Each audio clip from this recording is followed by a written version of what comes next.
Hey! Tambala na! At eto na sila, ang nag-iisang masugid na tagahanga ni Nicole Yala. Chris Chuper! Kasama ang nag-iisang die-hard fan ni Chris Chuper, Nicole Yala! Mula sa Mahiwagang Burnay, ang kwento.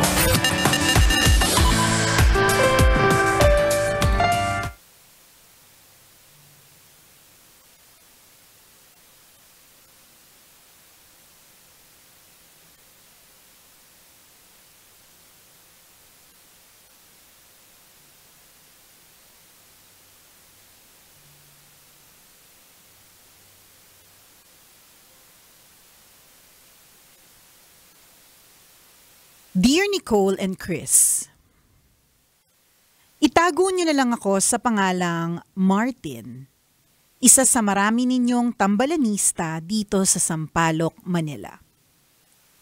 Sa tinagal-tagal ng pakikinig ko sa inyo, hindi ko inakala na isang araw, hindi ko din pala kakayanin ang mga bagay-bagay.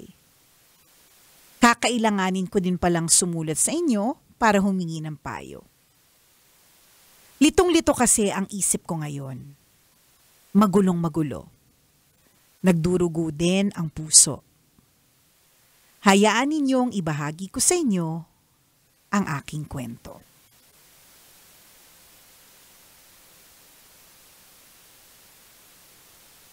Isang dekada na akong kasal kay Angeline at may 2 na kaming supling. Una ko siyang nahuling nangangaliwa noong kasagsagan ng pandemic. May katsyat. Hindi ko na alam o hindi ko na inalam kung nagkita sila.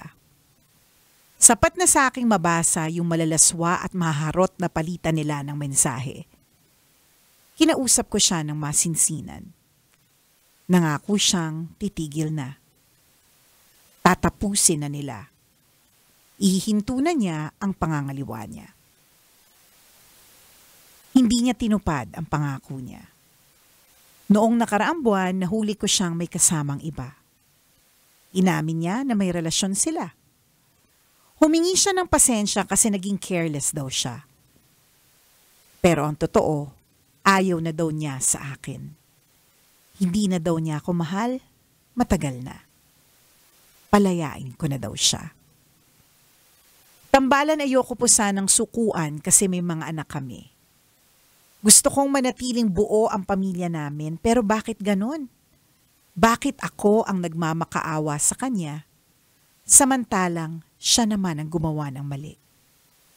Bakit hindi man lang siya nakokonsensya? Bakit kaya niya kaming ipagpalit ng pamilya niya sa lalaki niya? Bakit hindi na niya ako mahal? May magagawa pa ba ako para maayos ang pagsasama namin?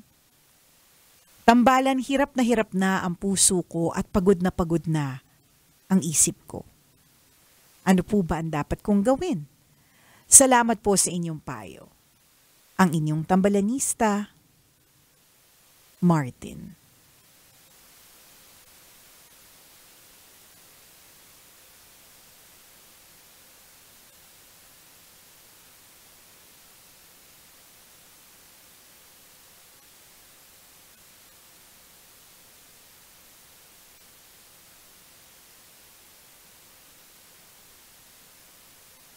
Hello sa iyo, Martin.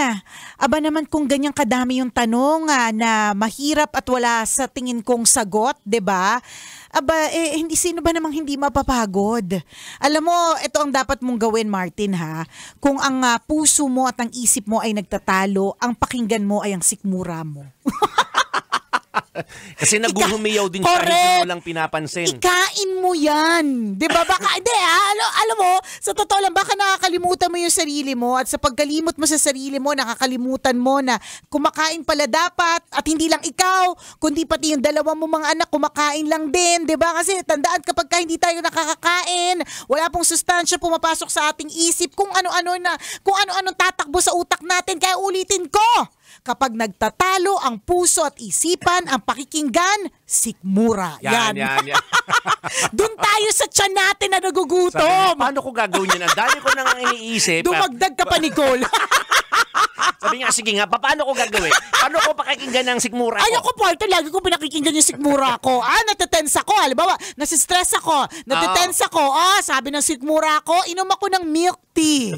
Kasi yung sugar rush na yan, magpapasaya sa akin kahit papaano makakapag-isip ako ng tama. Yan. Wala pa akong kilala, partner, na nakapag-isip ng tama nang sila ay gutom. Ay, oo, naniniwala ako Lahat dyan, ng nakita kong mainit ang ulo, ang dahilan kung ba't mainit ang ulo nila, halos lahat, hindi naman pala lahat. Dahil sa nagugutom sila, kaya ulitin ko, pag nagtatalo ang puso at isipan, ang pakinggan, sikmura. Yeah.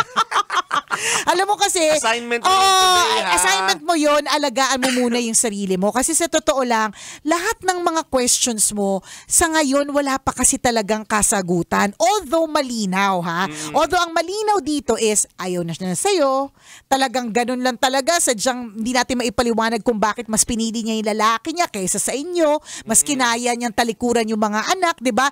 Pero, Martin, hindi first time yung na-experience mo, hindi sa binabaliwala namin lahat ng nararamdaman mo valid, lahat ng tanong mo ay valid, lahat ng tanong mo gusto mo ng sagot, valid yan, gusto mo ng kasagutan, pero sa ngayon wala pa kasi talaga siyang kasagutan, pero ang malinaw kasi, tumalikod na siya. At ang sinasabi ko, hindi lang ikaw ang naka-experience niyan. Marami akong kakilala na single parents na ganyan ang experience at kinakaya nila. Yes. Ganon. Bakit? Nagsimula silang makinig sa sikmura nila.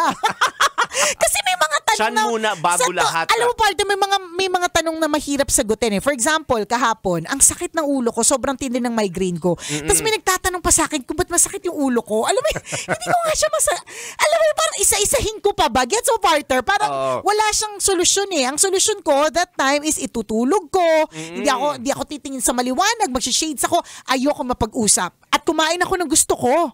Kasi ayoko. Mo sikmura correct. mo. Kasi yun nga, kaya ako doon ko naisip pag nagtatalo yung puso't isipan ko, 'di ba? Pakikinggan ko yung tiyan ko, 'di ba? Kumain ako ng paborito ko para at least maibsan man lang kahit papaano yung nararamdaman kong irita, bad trip, tsaka kainis dahil masakit yung ulo ko. Yun dahil sa migraine, ganun, 'di ba? So, may mga bagay kasi hindi pa talaga masagot. 'Di ba? Parang tinatanong mo, "Hala, bakit hindi ka pa nagkakaanak? O hala, bakit hanggang ngayon wala ka pang asawa?" Ang hirap sagutin minsan Minsan diba? actually, yung mga tao sa paligid yung nagpapagulo Correct. Nagpapadagdag. Tanong ka ng tanong Nakakaasar-asar pagulungin saan natin pagugulungin? Sa lava, yan. Diba? Sa kumukulong mantika. Sa ihawan. Yan. Ganyan, magkaroon ng pakinabang. Oo, di ba? Para magmukhang taong inasal. Sa true. Ano nangyari sa kanya? Bakit siya naging taong inasal? Kasi, kasi, tanong ng tanong, pakachismoso kasi, ayan tuloy. Naging inasal. Nakakaloka. Mahirap kasi sagutin lahat. Ang dami masyadong tanong. At this point, wag mong ipilitin na magkaroon ng answers to the questions. Right sa ngayon, away. right away. Sa ngayon, ang gawin mo, kahit hindi talaga madali, is tanggapin lang yung fact na ayaw niya na sa'yo at in-express niya yun. Buti ka nga, in-express sa'yo May mga iba kabisyo na iniwan sila ni Hay ni Hoy nakanganga. Anong ginawa kong mali? Saan ako nagkamali? Diba, babalik pa ba siya? Eto medyo malinaw kahit pa paano. Yung iba nga Maliwanag, naguhugas pa ng kamay Todo deny pa Nahuli na ng maraming beses. Correct. Office mate ko lang yun. Oo. Lang kami, nag-overnight Wala lang kami kasi may yun. team building sa Batangas. Diba? Kung masasabi pa nga natin maswerte ka kasi hindi nag-deny diba? Kahit pa paano. Inamin niya na. So kahit pa paano, dun sa part na yun, may linaw. May linaw na obviously, talagang lalakero si ate mo, girl. Second time around pa nangyari. Diba? So, yun, mahirap man tanggapin, pero yun yung kahit pa paano feeling ko mahihimasmasan ka. Kapag ka na-realize mo lang na ay, may pinili siya sa ngayon, may pinili niya muna yung lalaki niya. Ayaw niya diba? na. Ayaw niya na. Oo, totoo yun ako naman, siguro paggagalingin ko dito, totoo yun. You cannot, napaka-strong ng statement na ito that you cannot pour from an empty cup. Dapat unahin mo dito yung sarili mo. Sikmura first. Maganda yun. Magandang ano din yun consideration yung sikmura. Yung well-being mo. Totoo yan. Totoo yun na kailangan protectionan mo yung katawanan mo, yung welfare mo. Ibig sabihin, your mental health, your emotional health, yung sikmura mo na binibigyan ng diin ni Nicole, totoo yun eh. Kailangan alagaan mo yung sarili mo kasi affected dito yung mga anak ninyo. May dalawa kayong supling, sabi mo nga, di ba?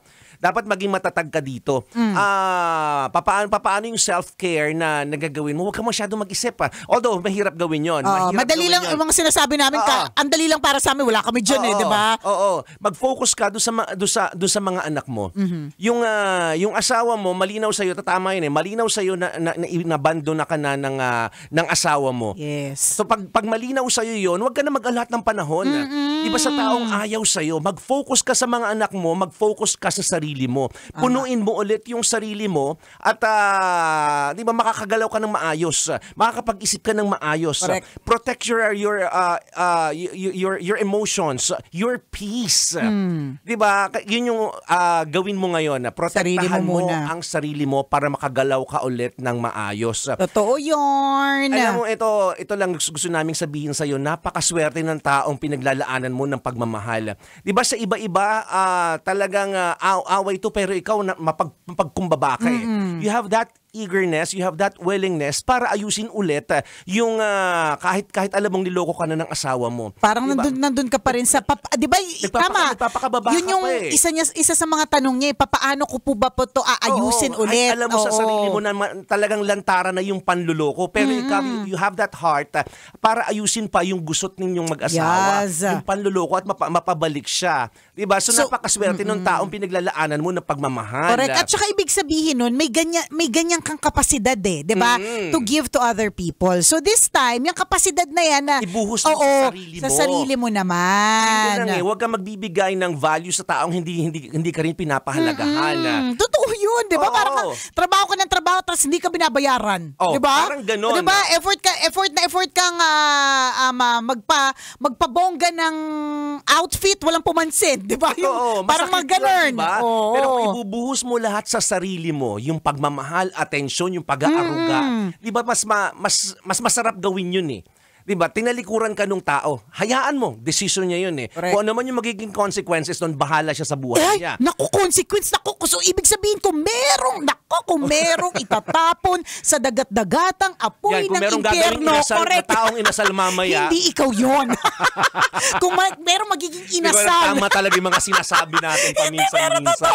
Nakakatakot, di ba yung consequences? Kung merong walang ligtas point sa langit, hindi ikaw yun. Diba? Kung ngayon kung today nangyari ang rapture. Yan. Ang second coming na tinatawag.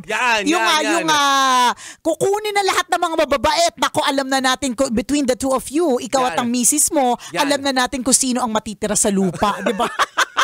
Ligtas diba? ka sa madaling salita. Pasok ka sa yes for me, sabi ni Lord. Ganun. Napakabuti mong tao eh. Diba? Ang wala kang ego, wala kang pride. Yes. Diba? Ang haba ng pasensya mo. Sa ibang tao, pwede nilang sabihin, depende sa threshold sa pasensya. Yung iba talaga, pag alam nilang niloko sila, ayaw na nila eh. Correct. Pero ikaw, alam mong niloko ka na, pero nandun pa rin yung puso mo para sagipin yung relasyon yung dalawa. At napakaswerte. Kung sino man, yung current mo, maswerte siya, hindi niya lang nakita yung value na yon. Correct ka. Diba? Yung pagpapahalaga mo sa relasyon. May ganyan talaga eh. So, alam mo, ang dami kasing tanong. Kaya nga, di ba sinabi ko kanina, between puso at isip, sikmura muna, sarili muna. And Chris saying na you cannot drink from an empty cup, 'di ba?